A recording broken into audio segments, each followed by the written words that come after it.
When at last I reached the secret room, I looked around for a place to sit.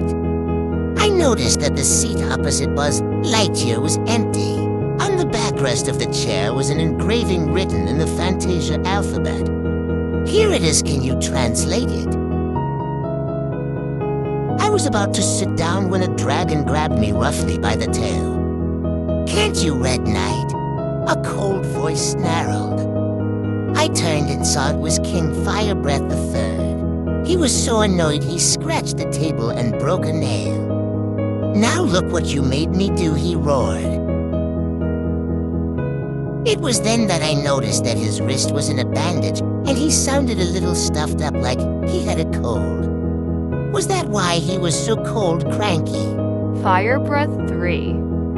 Firebreath 3, the king of the dragon of fire, is quick temper. Geronimo met him on his very first trip to the kingdom of fantasy. It was Firebreath who gave Donald Duck the firebrand. At that moment, I realized what the Fantension sentence on the chair said. Here sits the 12th Knight. Oops. I hadn't realized it was a reserved seat. But when I looked around to find another spot, I discovered every chair was taken.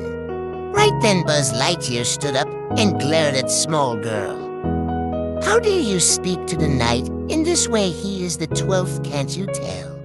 Then I remembered the story Buzz Lightyear had told me earlier. He said I was the 12th Knight. Small Girl stepped aside. "It's all yours," he said, pointing to chair. But his smile looked more like a sneer and his eyes looked rat hairs. There's nothing more frightening than a hot-tempered, fire-breathing dragon.